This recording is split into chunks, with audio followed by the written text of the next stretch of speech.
त्यावेळेला या ट्रान्झिट कॅम्पमधल्या रहिवाशांना तिथेच घर मिळावं ही आमची प्रमुख मागणी होती आणि ती आम्ही शिंदे साहेबांसमोर ठेवली आणि त्यांनीसुद्धा अत्यंत सकारात्मक प्रतिसाद देत तुम्हाला कुठेही दुसरीकडे तुम्ही जाणार नाही, तुम्हाला आहे तिथेच आणि तुमच्या मालकी हक्काचं घर देऊ या पद्धतीचं आश्वासन त्यांनी दिलेलं आहे।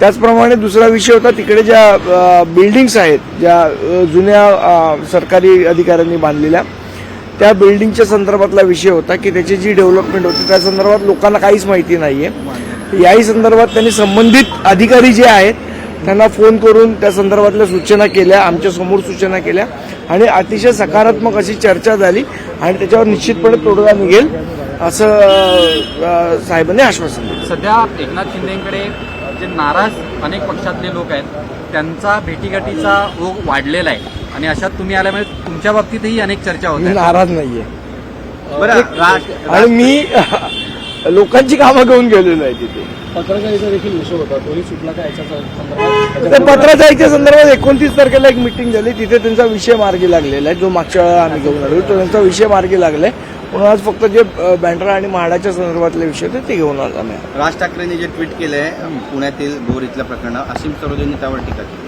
त्यांनी म्हटलं की राज ठाकरेंवर गुन्हा दाखल करा। करा,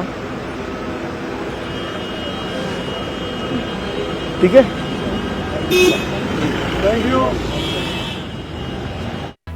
एक महत्वाची बातमी समोर येते। एसटी बस आणि कारची समोरासमोर धडक आहे। कल्याण अहिल्यानगर महामार्गावर माळशेज घाटात हा अपघात झालाय।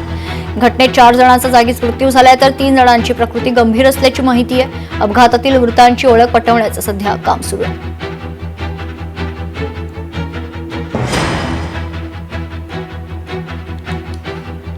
एसटी बस आणि कारची समोरासमोर धडक झालीय। कल्याण अहिल्यानगर महामार्गावर माळशेज घाटात हा अपघात झालाय। घटनेत 4 जणांचा जागीच मृत्यू झाल्याची माहिती आहे तर 3 जणांची प्रकृती गंभीर आहे। अपघातातील मृतांची सध्या ओळख पटवण्याचं काम सुरू आहे।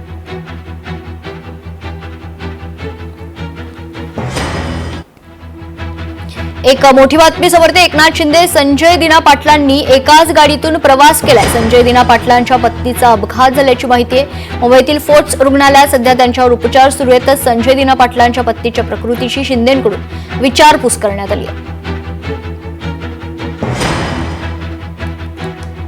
उपमुख्यमंत्री एकनाथ शिंदे आणि संजय दिना पाटील यांनी एकाच गाडीतून प्रवास केलाय।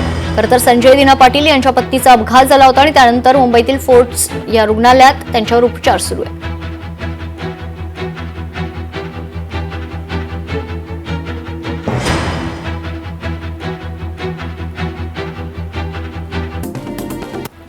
एक मोठी बातमी समोर येते। एसी लोकलच्या टपावर मनोरुग्ण तरुणाच्या कसरती पाहायला मिळाल्या। विठ्ठलवाडी ते कल्याण दरम्यान लोकलचा अर्धा तास खोळंबा झाला होता। मनोरुग्णाला पोलिसांनी ताब्यात घेत पोलीस ठाण्यात नेले। खोळंब्यामुळे प्रवासी चांगलेच वैतागले।